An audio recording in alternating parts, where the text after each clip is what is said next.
자, 오늘 우리가 보실 성경은 사형리입니다. 사형리. 하나님은 당신을 사랑하십니다. 하나님은 당신을 사랑하십니다. 믿으시면 아멘. 네. 하나님은 우리를 사랑하신다는 거예요. 두 자녀가 있습니다. 부모가 있어요.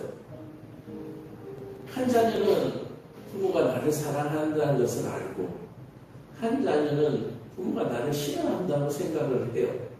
생각을 하는 거예요. 부모가 한 자녀를 싫어하는 것이 아니고, 하나님 두 자녀를 똑같이 사랑하시는데, 한 자녀는 하나님은 나를 사랑하신다고 생각하고, 한 자녀는 하나님은 나를 싫어하신다고 생각하는 거예요.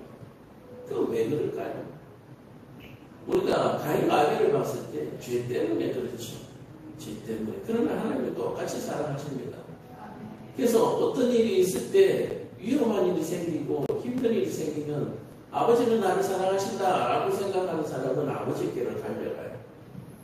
근데 아버지는 나를 싫어하신다라고 생각하는 자녀는 또 가서 야단 맞을까봐, 그죠? 내 그럴 줄 알았다는 거죠. 아버지께로 안 가고 오히려 숨는 일이 발생을 하는 거예요. 근데 우리가 깨달아야 될 것은 뭐냐? 하나님은 우리를 사랑하신다. 우리가 성경에서 늘 말하는 것과 우리 사역이라면서 제가 말씀을 드렸지만, 우리가 에덴에서 쫓겨난 것이 아니라 우리가 하나님을 떠났다는 사실을 여러분들 꼭 깨달으시길 바랍니다. 아멘. 우리가 에덴을 떠난 거예요. 우리가 죄짓고 쫓겨난 것이 아니라 우리가 떠난 거예요. 그곳에서 살 수가 없기 때문에 우리가 떠난 겁니다. 그래서 우리가 애초에 죄는 어디 있습니까? 하나님의 말씀에서 우리가 떠난 거죠. 그래서 죄는 떠난 사람들의 몫입니다. 그래서 절대로 우리가 아버지께로 돌아가자, 우리가 원래 본향으로 돌아가자라고 얘기하는데, 쫓겨났던 것을 자꾸 기억하면 돌아갈 수가 없어요. 또 가서 문전박대 당하면 어떡하냐. 그죠? 탕자의 비유를 봐서도 알 수 있잖아요. 내가 아버지께로 다시 돌아가면 이 돼지보다는 나은 취급을 받지 않겠느냐. 아버지의 종들의 종이 되더라도 이보다는 나을 거다라고 하는 아버지의 사랑, 아버지의 자비를 깨달음으로 말미암아 돌아갈 수 있는 용기가 생겼다라고 얘기를 하는 거예요. 하나님은 우리를 사랑하십니다. 우리가 하나님 앞에 미움받은 게 아니에요. 우리가 하나님 앞에 저주받은 것이 아닙니다. 이 사실 꼭 기억하시고, 내 형편과 처지를 생각해서 하나님을 오해하지 않으시기를 간절히 부탁드립니다. 아멘. 제가 이것만으로 부탁드릴 것이 없어요. 자, 그래서 우리가 이 모든 것들, 내가 그동안 하나님이 나를 사랑하신다라고 하는 것을 믿어주지 못했던 것, 하나님을 믿어드리지 못했던 것, 이것을 우리가 오늘 회개하자라고 얘기하는 거예요. 그래서 하나님을 믿어드리려고 하는데, 하나님은 나를 믿으라고 우리에게 수없이 끊임없이 아주 수천 년 오랫동안 우리에게 나를 믿으라고, 이래도 못 믿겠냐고 저래도 못 믿겠냐고 증거를 보여주셨다라고 얘기를 하는 거예요. 그 증거를 보여주셨음에도 불구하고 원망하고 불평하고 내가 내 뜻대로 가고 내 갈 길로 가고 내 욕심대로 살아갔던 그 모든 것들을 우리가 하나님의 말씀을 배움으로써 회개하자라고 얘기합니다. 하나님 말씀이 내 지식이 돼가지고 내가 교만해지고 내가 성공하자가 아니고, 하나님의 말씀을 배움으로 말미암아 내가 죄인이구나를 깨닫고 내가 나를 자고하던 일들, 스스로 높이는 일들을 포기하고 내가 낮은 대로 가자라고 얘기하는 거예요. 때로는 비참할 수도 있습니다. 때로는 자존심 상할 수도 있습니다. 때로는 비굴해 보일 때도 있습니다. 그런데요, 그것이 사는 길이고 그것이 내가 하나님의 영광을 회복하는 유일한 길이다라고 하는 사실을 여러분 꼭 기억하시길 바랍니다. 친구끼리 싸워요. 사과해. 그러면 절대로 사과 안 합니다. 뭔가 사과를 하면 지는 것 같고, 사과를 하면 내가 잘못한 것 같고, 그렇죠? 누가 죽을 때까지 한번 해보자는 거예요. 그런데 그 상대가 사람끼리는 또 별개의 문제지만, 그 상대가 만약에 여호와 하나님이라면 죽을 때까지 한번 해보자는 거예요. 하나님하고 나하고 누가 잘못했는지, 쫓아내셨는지, 내가 내 말로 나왔는지 우리 한번 따져보자고 던지면은 누가 이길 것 같아요? 못 이겨요. 그래서 정말 벌레와 같고 먼지와 같고 정말 엄지손가락으로 이렇게 눌러서 사라지는 생명 같은 우리, 그것에 대해서 자존심 상해할 것이 아니라 우리가 그런 존재라는 걸 깨달음으로 말미암아서 하나님의 자녀로 다시 거듭나야 하는 거예요. 우리는 지금 이렇게 눌러서 죽어도 마땅한 존재. 그러나 우리가 예수로 말미암아 거듭나면 감히 이걸 어떻게 감히 이걸 이렇게 그런 존재로 다시 거듭나자고 하는 거예요. 거듭나야 합니다. 거듭나야 돼요. 자, 사연리. 자, 오늘 세 번째 시간인데요. 예수 그리스도가 사람의 죄를 해결할 수 있다. 우리는 하나님으로부터 죄 때문에 하나님과 가까이 할 수 없다라고 되어 있단 말이에요. 그래서 죄에 관한 부분은 우리가 앞에 두 번째 시간까지 다 나눴는데, 근데 이 죄 때문에 하나님과 가까워질 수 있는데, 오직 유일하게 하나님과 가까워질 수 있는 하나님의 기회가 바로 예수 그리스도를 믿는 것이다 라고 우리에게 가르쳐주고 계시는데, 이것을 수천 년 동안 우리에게 말씀하고 계시고 수천 년 동안 변함없이 계속해서 똑같은 말씀으로 반복하고 계시다는 사실을 여러분 꼭 기억하시기를 바랍니다. 다른 말로 하는 게 아니에요. 똑같은 말을 계속해서 얘기하는데 아니라고 얘기를 하는 거예요. 예수 그리스도만이 사람의 죄를 해결할 수 있는 하나님의 유일한 길입니다. 유일한 길입니다 라고 얘기하는데 우리는 어디 갑니까? 산에 올라가서 돌로 깎은 것, 나무로 깎은 것, 하늘에 있는 태양에게, 밤에는 달에게, 1월 성신, 온갖 것을 찾아다니잖아요. 그렇죠? 오직 유일한 길은 예수 그리스도밖에 없다. 그래서 예수 그리스도를 통하여 우리가 하나님의 사랑과 계획을 체험하게 되고 알게 된다. 그래서 이 내용을 읽기 전에 우리가 이것을 한번 보자요. 오직 예수만이 유일한 이유가 뭐냐? 하나님은 오직 예수로만 나와 가까이 와질 수 있다. 오직 예수로만 우리가 거듭날 수 있다라고 하는 이유가 무엇이냐? 사도행전 4장 12절에 보면 다른 이로서는 구원을 받을 수 없나니 천하 사람 중에 구원을 받을 만한 다른 이름을 우리에게 주신 적이 없다. 예수 이외에는 주신 적이 없다. 이 얘기를 언제부터 했다고요? 창세 전부터 우리에게 계속해서 말씀하고 계시는데 우리는 딴 걸 찾아다니는 거예요. 사람의 왕을 원한다라고 해서 사울왕을 세웠는데 과연 사울왕을 세우고 난 다음에 행복했느냐라고 얘기하는 거예요. 사람들이 우리도 전쟁에 나가서 적들을 무찌르고 그 전리품들을 챙겨올 위대한 왕을 원한다. 사람의 왕을 원한다. 그래서 덩치도 좋고 키도 크고 얼굴도 잘생기고 싸움도 잘하는 사울왕을 하나님께서 주셨어요. 그래, 내가 너희들이 원하니까 그 사울왕을 주겠는데 그 왕을 뽑고 나면 너희가 감당해야 될 것을 진다. 전쟁 나가면 왕이 혼자 나가서 싸우니까 집집마다 아들들을 다 차출해서 군대로 끌고 가는 거예요. 그럼 전쟁하면 그 아들들이 다 제대로 살아도 뭡니까? 죽는 아들들도 생기는 거예요. 그리고 그들을 훈련시키고 또 하는데 어떻게 해요? 집에 복간에 있는 쌀들을 그 왕이 또 다 가져갈 거예요. 이해가 됐어요? 그리고 집에 종들을 다 데리고 가가지고 왕의 밥을 하게 하고 왕의 집에 청소를 하게 하고 왕을 세우고 나니까 덕이 생기는 것보다 불이익이 훨씬 많은 거예요. 나라의 국가를 채웠는데 뭘로 채웁니까? 내 집의 국가로 나라의 국가를 채우는 거예요. 근데 하나님께서 다스리실 때에는 내 집의 국가를 달라고 하신 적이 한 번도 없어요. 하늘에서 만나를 내리시고 메추라기를 불러모셔서 고기를 먹게 하고 반석에서 물을 쏟아 우리를 마시게 하시고 내 국간에서 그것을 채우라고 하신 적이 한 번도 없어요. 그럼에도 불구하고 사람이 어떻게 해요? 하나님을 떠나서 우리도 블레셋과 싸울 수 있는 사람의 마음을, 영웅을 달라는 거. 아니, 하나님께서 불기둥과 구름기둥으로 광야에서 지키시고 홍해를 갈라서 애굽의 군대를 다 전멸하시는 모습을 보고도 내게 왕을 달라는 거예요. 왕을 달라는 거예요. 지금 그 모든 어리석은 행동들이 지금까지 투표를 하고 선거를 하고 대통령을 뽑고 국회의원을 뽑고 그들을 뽑아서 뭐합니까? 결국은 우리가 세금 내서 그들 먹여 살리는 일밖에 지금 안 하잖아요. 그들이 우리를 돕는 일이 뭐가 있습니까? 대통령이 우리한테 뭘 해줘요?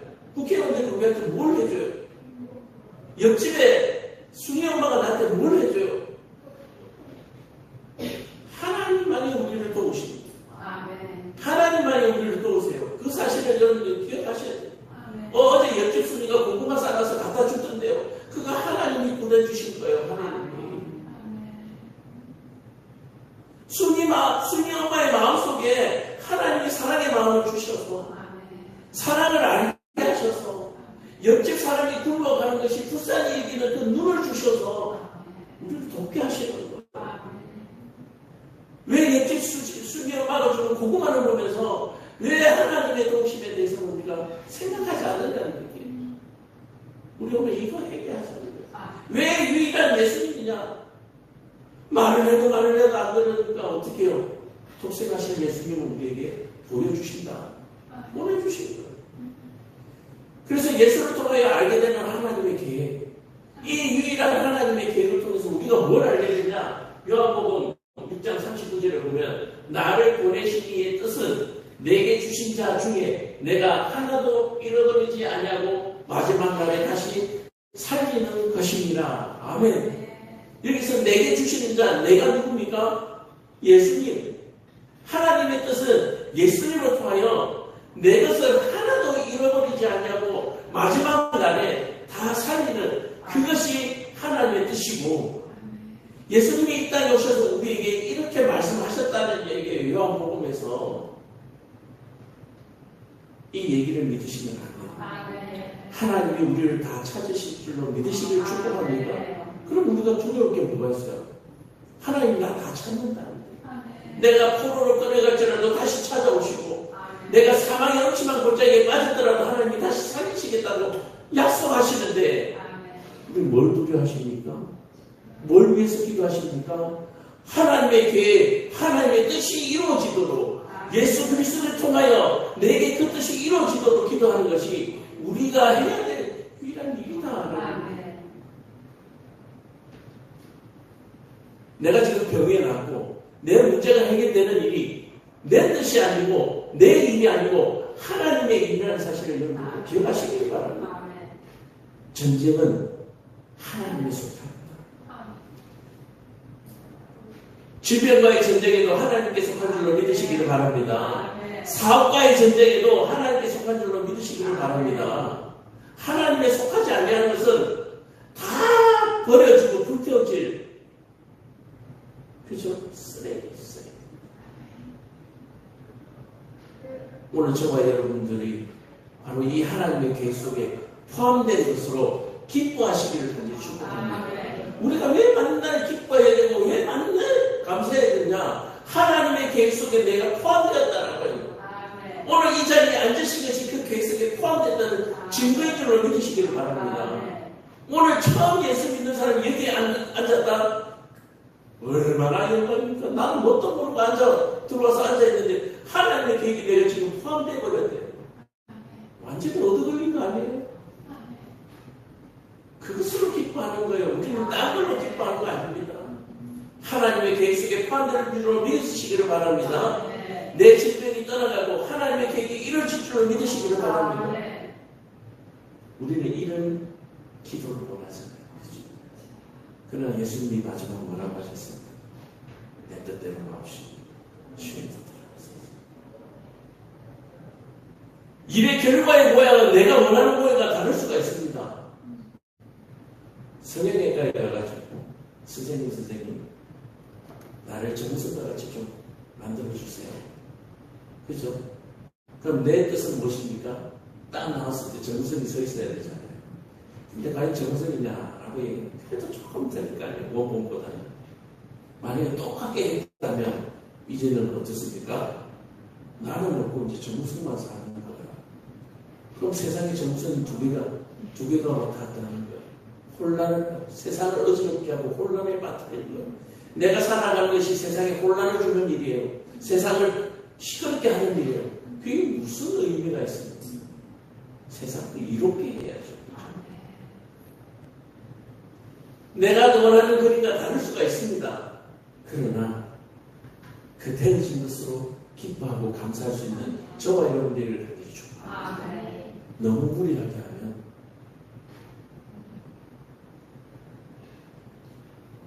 힘들어져요. 그렇죠?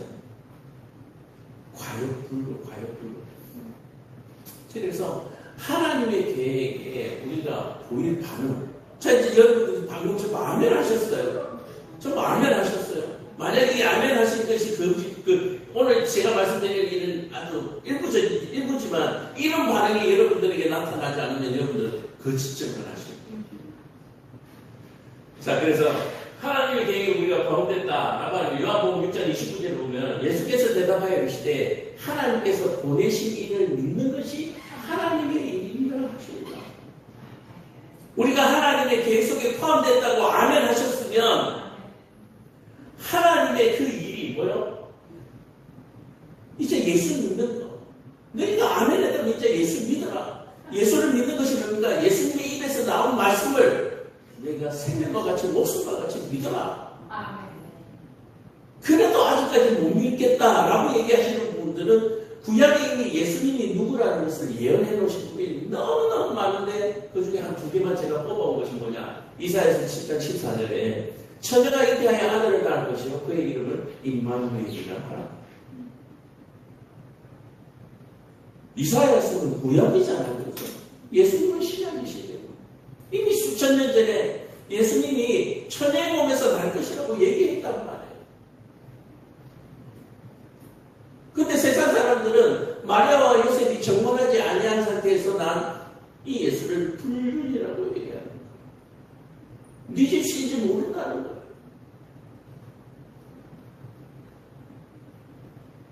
얘기했잖아요. 하나님께서 벌써 말씀하셨잖아요. 신명기 18장 15절을 보면 내 하나님 여호와께서 너희 가운데 내 형제 중에서 너희를 위하여 나와 같은 선지자 하나를 일으키겠다.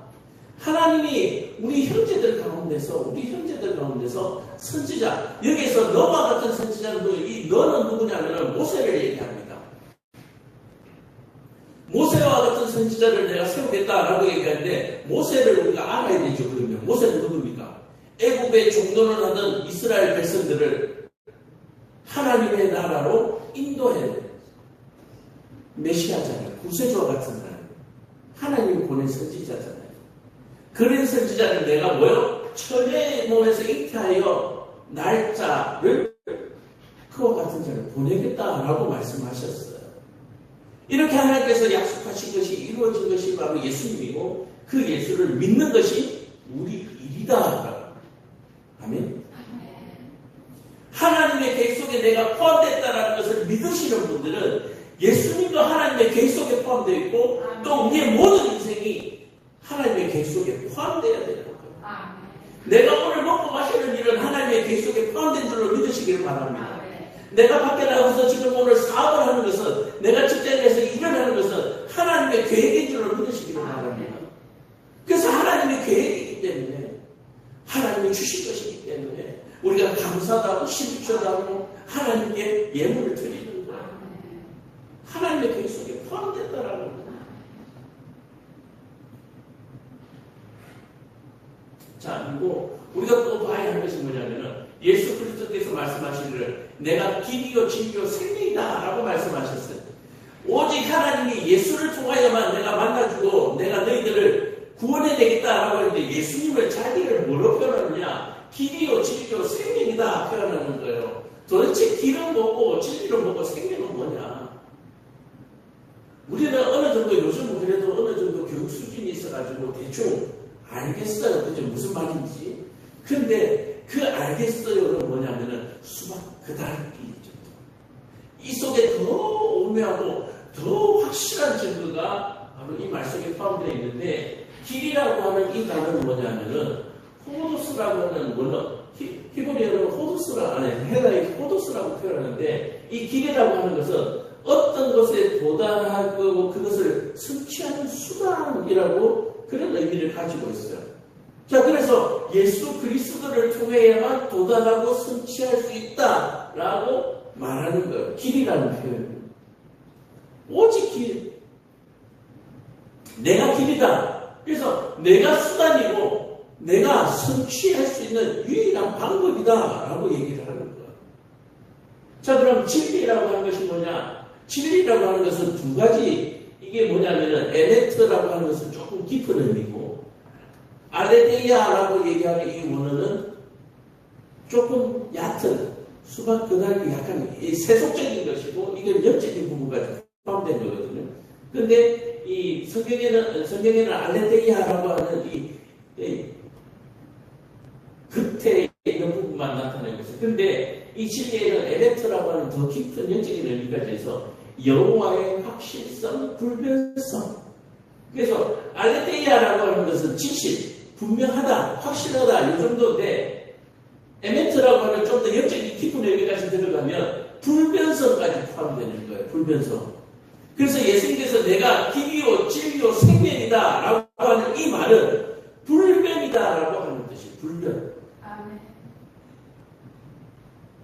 예수가 십자가에 달렸기 때문에 내가 다른 어떤 부분을 또 만들어내겠다. 없어요. 그냥 오직 예수. 예수님께서 다시 오시잖아요. 그렇죠? 마지막 심판을 위해서 다시 오시잖아요. 그때는 구세주가 아니라 이제 심판주로 오시는 거예요. 구세주든 심판주든 그분이 누구요? 똑같은 예수님이다. 불변성을 얘기하고 있는 거예요. 내가 길이요 진리다 라고 얘기하면서 내가 말하는 것은 불변이다 라고 하는 뜻이에요. 불변. 유일한 성취할 수 있는 유일한 방법이고 수단이면서 이것은 더 이상 내가 불변, 더 이상 바뀌지 않는다라고 이미 도장짓기 언약이라는 약속이라는 이미 하나님께서 말씀하신 내용이기 때문에 하나님의 말씀은 변함이 없다. 그리고 생명이라고 하는 것은 쪼에라고 하는 헬라를 사용하는데 이 명사예요. 명사이기 때문에 뭡니까? 명사는 모든 그 생명의 대표성을 가지고 있는 거죠. 생명이라는 대표적인데 생명의 표본으로 여겨진다. 예수의 생명이 생명의 표본이다라고 얘기하는 거예요. 무슨 말씀인지 아시겠어요? 우리가 거듭나야 된다라고 하는 그 생명은 예수님과 똑같은 생명을 얘기합니다. 하나님이 흙으로 사람을 부르시고 그 코에 생기를 부어 넣으시니 그가 생명이 되리라 말씀하셨잖아요. 이 생명은 변질되지 않은, 오염되지 않은 생명이잖아요. 근데 죄로 말미암아 우리는 죽었잖아요. 오염되었잖아요. 이 오염된 생명을 가지고는 안 되는 게 뭐요? 쪼해가 되어야 돼요. 쪼해. 다시 말해서 예수님이 부활하신 그 생명, 그 완전하신 생명으로 우리가 똑같이 변화해져야만 한다. 그래서 내가 생명의 모범이다. 그래서 생명이 나와 같은 생명이어야 된다. 거듭난 생명이어야 된다라고 얘기를 하는 거예요. 그저 이거 성경 이거 66권 공부해가지고 시험 점수 100점 맞았다고 이루어지는 생명이 아니라는 얘기예요. 거듭나야만 이루어질 수 있는 생명. 지식으로는 이루어지지 않냐고 오직 믿음으로 하나님의 은혜로만 완성되어질 수 있는 생명. 바로 그것이 부활의 생명인 줄로 믿으시기를 간절히 축복합니다. 그래서 이 주에는 부활의 생명을 얘기하는 거예요. 지금 이래 보니까 전부 다 막 밖에 걸어다니고 움직이니까 살아있는 것 같죠? 죽은 사람들이 다 죽었어. 다 죽었어. 눈이 썩은 도깨눈까지 가려가지고 다 죽어 있어요. 살아있는 자가 없어요. 내가 길이요 진리요 생명이라고 하는 이 길이요 진리요 생명 속에는 오직 예수라고 하는 이 외에 한 말씀으로 함축되는 줄로 깨달으시길 간절히 축복합니다. 오직 예수예요. 오직 예수. 내가 아무 문자 빈들이 아니라 내가 포탄이 떨어지는 전쟁터 한가운데 있지라도 오직 예수 그 믿음으로 우리가 살아나는 줄로 믿으시길 축복합니다.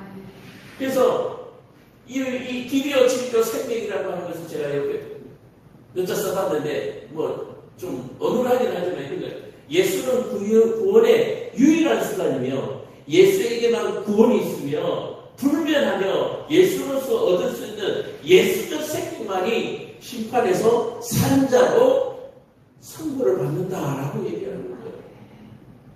뭔가 의미는 전달되죠. 그죠? 무슨 말씀인가요? 오직 예수적 생명이에요. 오직 예수적 생명. 이 예수적 생명은 우리의 지식으로, 우리의 능력으로 되지 않는다. 오직 믿음으로. 믿음. 그리 하지 하실지라도, 내가 어떤 환경이 놓을지라도, 우리가 그 가운데 빠져있는데, 그럼 앞에서 읽은 요부분을 우리가 한번 읽고 마무리하겠습니다. 예수 그리스도께서 말씀하시기를, 내가 곧 길이요 진리요 생명이니 나로 말미암지 않고는 아버지께로 올 자가 없느니라. 제가 밑에 이렇게 두 줄 썼던 게 이 말이에요. 그죠? 근데 이 말을 우리가 못 믿으니까 좀 믿을만하게 우리식의 언어로 제가 표현한 것이 아까 그 두 줄이었다. 아버지께로 올 자가 없다. 이 말이 그냥 끝나는 거예요. 예수 아니면 아버지께로 올 자가 없다. 그게 길이요 진리요 생명이라는 뜻이에요. 그러니까 똑같은 말을 이야기해서 몇 번을 지금 반복하고 있는 거예요. 이것밖에 없다는 거예요. 이것밖에. 그림과 같이 사람과 하나님 사이에 이것을 연결줄 수 있는 유일한 십자가 예수님밖에 없다. 아멘. 우리는 하나님과 연결되어져야만 영원한 조회, 생명을 갖게 돼요. 예수적 생명을 갖게 되는 거예요. 하나님은 그의 아들이신 예수 그리스도를 이 세상에 보내어 우리를 대신하여 십자가에 죽게 하셨다. 그래서 우리가 예수를 통하여 예수적 생명을 얻게 되면 우리가 뭐가 돼요? 하나님의 자녀가 되는 거예요. 하나님의 자녀. 우리가 지금 하나님의 자녀라고, 나는 하나님의 자녀입니다, 하나님을 아버지라고 부르시는 분은 내가 지금 예수적 생명을 가졌다고 얘기하는 거거든요. 그러면 예수적 생명을 가졌다는 것이 입술로만 되느냐라고 얘기하는 거예요. 입술로만. 하나님을 믿는 일을 하는 사람이 예수적 생명을. 먹고 마시는 것이 하나님의 일이라면서요. 그죠? 내가 누워 자고 놀고 춤추고 하는 모든 것들이 하나님의 일이라면서요. 그럼 하나님이 기쁘시게 해야죠. 음란하면 안 되죠. 대패적이면 안 되죠. 우상을 섬기는 제사에 제가 말씀드렸지만 제사상을 차려놓고 그 안에서 호르몬이 일어나는 거예요. 호르몬이. 요즘 아주 그거는 뭐랄까 모르죠. 굉장히 위화시켜서 스와핑 뭐 이런 표현을 쓰는데 우리나라 말도 아니지만 말도 안 되는 짓들을 우리는 하고 살아가요. 그게 외국에만 있는 게 아니에요. 우리나라에서도 해요. 그것들을. 아시는 분은 아시겠지만. 좋아하고 기뻐하고 즐기는 거 다 하나님의 일입니다. 그러나 그런 식으로 하면 안 된다라고 얘기하는 거예요. 직장에서 일을 하고 자녀를 양육하고 다 하나님의 일입니다. 그러나 그런 식으로 하면 안 된다고 얘기하는 거예요. 어떤 식으로? 하나님의 말씀식으로. 하나님의 말씀이 뭐라고 되어 있는지 그래서 우리가 배워야 하는 거예요. 그런데 배우지 않더라도 하나님을 예수적 생명을 가지게 되면 그냥 자연스럽게 나오게 되어 있어요. 여자가요, 엄마가 되면 달라져요. 여자가 엄마가 되면 달라져요. 여자가 아내가 되면 달라져요. 뭐 때문에 그래요? 그게 자연스러운 즐기고 자연스러운 순리이기 때문에 그렇게 되는데, 근데 욕심과 죄가 그것을 거부하게 됩니다. 여자가 엄마가 되고 난 다음에 경력 단절 이렇게 얘기합니다. 무슨 경력 단절이에요? 엄마로의 성격이지. 여자가 결혼을 하면 아내가 됩니다. 경력 단절. 무슨 경력 단절이에요? 아내라고 성격되는 거잖아요. 동력자로 성격되는 거잖아요. 우리가 하나님의 또 자녀가 되는 것은 죄인에서 하나님의 동력자로 성격되는 거예요. 주의 종이 되는 것은 우리가 성격되는 거예요. 종이 됐다고 해서 낮아지는 것으로 착각하시는데 그거 아니잖아요. 오늘 이 사실을 오직 예수라는 믿음으로 깨달으시고 정말 내가 하는 모든 일이 예수적 생명에서 발출되어지고 흘러나오는 순리와 진리가 되기를 주는 겁니다. 아, 네. 기도하겠습니다.